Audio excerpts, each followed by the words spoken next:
हैदराबाद से regional bureau chief Rahil Ahmad Abbasi की report के मुताबिक मुल्क भर की तरह हैदराबाद में भी नए साल का इस्तकबाल भरपूर तरीके से किया गया।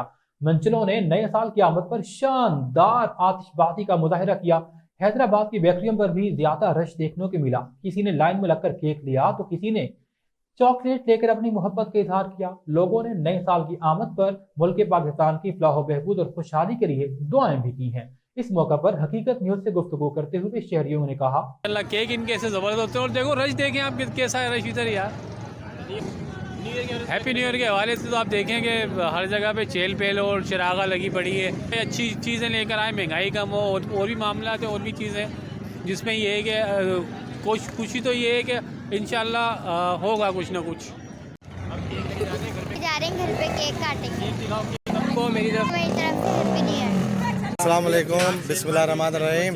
आज हम नए साल का आगाज़ में गए हैं और हम सब अहले मोहल्ला ने मिलकर बहुत अच्छी सी खुशियाँ मनाई हैं। आतिशबाजी की, बच्चों में केक तकसीम किया है, मिठाइयाँ तकसीम की गई हैं और मेरी दुआ है अल्लाह ताला हमें ऐसे हज़ारों साल देखना नसीब फरमाए। आमीन। 2024 जिस तरीके से गुजरा है, हम कोशिश करते हैं, उम्मीद करते हैं कि अल्लाह पाक 2025 इससे भी अच्छा गुजारे और उम्मत मुस्लिमा के लिए ये साल एक खुशी का हो। जो सियासी हमारे यहाँ हमारे मुल्क में सियासी मामलात जो ख़राब हैं वो भी अच्छे तरीके से इस साल के अंदर पूरे हों और 2025 सबके लिए खुशियों का हो। जज़ाकल्लाह। पकड़ो